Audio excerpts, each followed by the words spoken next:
안녕하십니까. 신지식인 정희태입니다. 저는 국립한국복지대학교 특임교수를 역임했습니다. 대출금리가 다시 상승하고 있다는 것입니다. 코픽스가 상승을 했기 때문이다라는 거죠. 정말 기가 막힌 일이 아닐 수가 없습니다. 전염병 3년 동안 국민들은 죽지 못해 살았습니다. 그런데 이 소수의 현금 부자들, 은행들을 위하여 계속 이 엉망진창 정책을 펼치는 이 정부가 이게 정말 나라인가 라는 생각을 안 할 수가 없습니다.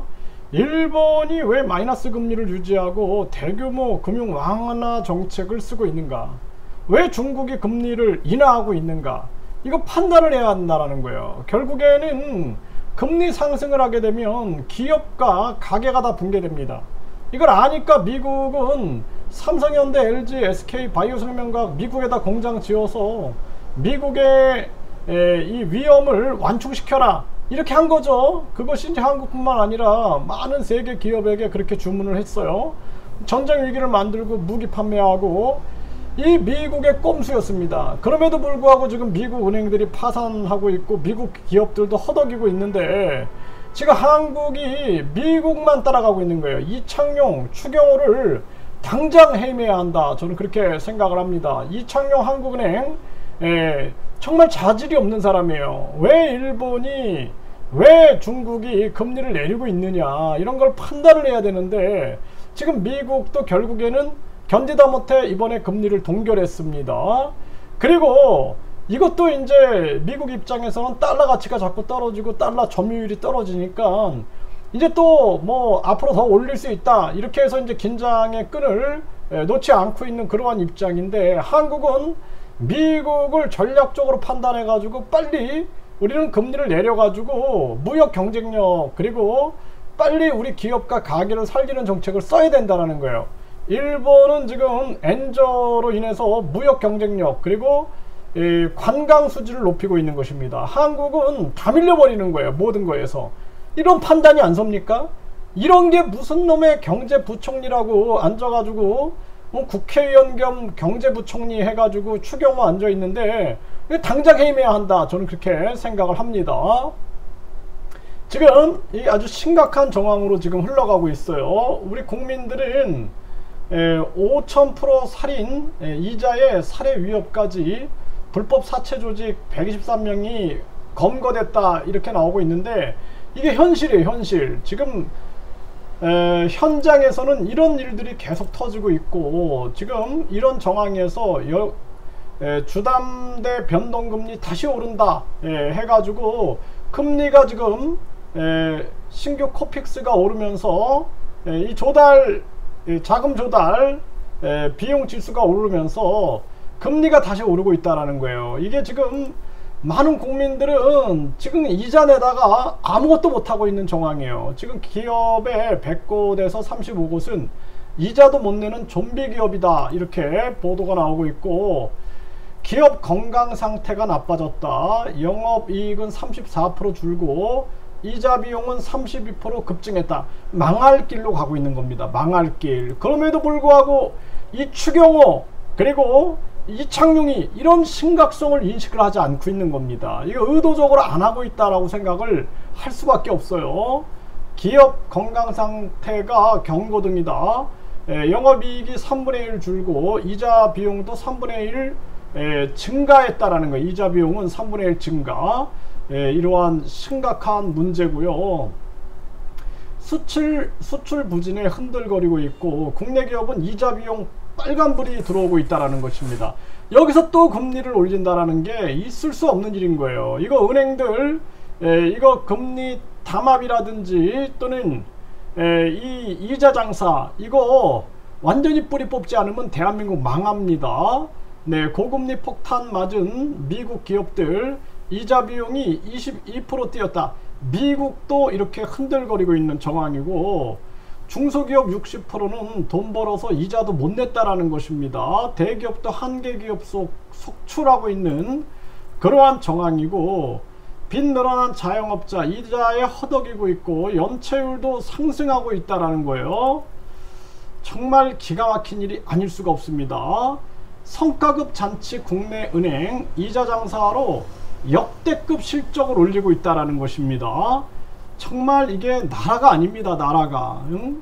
이 지금 이 금융들 살찌우게 하고 소수의 부자들 살찌우게 하려고 기업과 가게를 다 붕괴시키는 게 이게 나라입니까? 정말 저는 이해할 수가 없어요. 3년 전염병 고통받은 국민들에게 급격한 금리 인상으로 완전히 죽으라고 명하고, 그리고 또 지금 전쟁 위기에 또 외교 갈등 계속 경제 위기를 만드는 이 정부가 이 제대로 된 정부인가? 정말 안타까움을 금할 수가 없습니다. 은행 이자 장사 돈 장치 1분기 순이익이 7조 원 육박했다라는 거예요. 이거 들으면 정치꾼들은 무슨 생각할까요? 나눠먹기 생각할까요? 정말 이거 안타까움을 금할 수가 없어요. 네, 지금 33년 만에 최고 일본 증시 호황, 증권가 일학 개미 유치 잠잠하다. 지금 일본 같은 경우에는 미국이 금리 올릴 때 마이너스 금리를 유지했습니다. 그럼에도 불구하고 이제 증시가 호황이 일어나고 있는 거, 호황이. 네. 지금 100엔당 900원 밑으로 갈 수도, 수출기업 여행수지 엔저 비상. 지금 이 엔저가 일어나니까 일본 물건이 싸게 살 수가 있는 거예요. 그러니까 우리나라 수출기업은 비상이 걸려버리는 거고, 여행수지, 아니 싼데 일본으로 가지 한국으로 오겠습니까? 지금 그러니까 이게 나라가 지금 위기로 가고 있음에도 판단을 못하고 있는 겁니다. 이 추경호 그리고 이창용이를 빨리 해임하지 않으면 안 됩니다. 제가 1년 내내 얘기하고 있어요. 1년 내내. 네, 일본은 대규모 금융 완화 유지를 하고 있고 이러한 모습을 보여주고 있는 거고요. 네, 질주하는 일본 증시 연초 대비 30%가 급등하고 있다. 이렇게 얘기를 하고 있죠. 네, 거꾸로 가는 중국 금리 인하 이어서 대규모 부양책까지 쏟아낼까? 이 지금 금리를 인하했다라는 거예요. 중국은. 네, 그래서 중국은 경기 부양 먼저 MLF 금리 0.1%포인트를 낮췄다라는 것입니다. 네, 그래서 중기 유동성 지원 창구 MLF 금리를 낮추고 있는 경기 부양을 시도하고 있는 모습이고, 베트남 중앙은행도 2%포인트의 금리를 인하했습니다. 네. 그런데 우리나라는 지금 대출금리가 오른다 이런 얘기를 하고 있어요. 정말 기가 막힌 일이 아닐 수가 없습니다.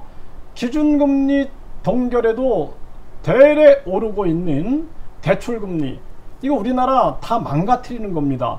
이 나라를 망가지는 방향으로 끌고 가는 거예요. 망가지는 방향. 네, 지금 저출산 고령화에 외국인들 유치해 가지고 나라를 망가지는 방향으로 끌고 가는 거예요. 계속. 네, 그래서 저출산 고령화로 300조를 썼으면서, 그러면서 그 돈이 어디 갔는지 모르겠어요. 나라를 망하는 쪽으로 가는 겁니다. 그리고 지금 완전히 저출산 고령화 상황에서 외국인들이 필요하면은 외국인들에게 적정한 관리 시스템을 가지고 우리가 풀어나가야 되는데, 외국인으로 인구를 늘리겠다 해가지고 외국인 투표권도 주고 외국인들이 토지 뭐 주택 사게 만들고 하면서 망하는 쪽으로 가고 있는 거예요. 나라를. 외국인 투표권도 폐지하라고 그렇게 외쳐도 정신을 못 차리고 있는 겁니다.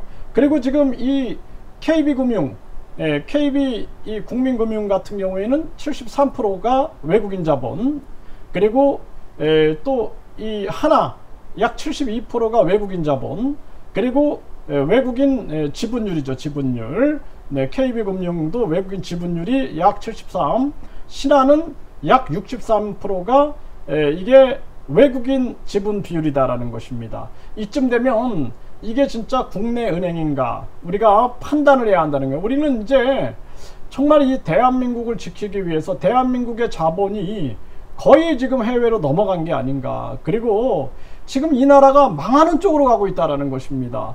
지금 일본이 엔저를 만들어 가지고 무역 경쟁력, 관광 경쟁력을 키우고 있는 거예요. 한국이 무역으로 먹고 사는 나라인데 계속 전문가라는 놈들, 뭐 교수라는 놈들, 무슨 뭐 유튜브에서 전문가라는 놈들 나와가지고 금리 올려야 된다 이런 엉뚱한 소리나 떠들어대고 있고, 지금 미국도 허덕이고 있고 이 동북아에서 중국과 일본 보세요. 금리를 내리고 있잖아요. 베트남까지. 그런데 한국은 완전히 망하는 쪽으로 가고 있는 겁니다. 망하는 쪽. 결국에는 이 정권의 눈치 보고 거기에 줄 서는 소위 전문가, 교수, 뭐 방송인 이런 놈들이 나라 다 망치고 있는 것입니다. 그리고 우리 국민들은 정신을 차려야 돼요. 그래서 당장 금리를 내릴 수 있게끔 해야 한다. 그래서 이거는 국민투표, 제가 그래서 항상 얘기하는 겁니다. 이 국민투표를 통해서 완전히 이 경제 라인 이 모든 걸 다 쓸어버리지 않으면 대한민국 변화가 없다. 네, 정말 심각한 정황입니다.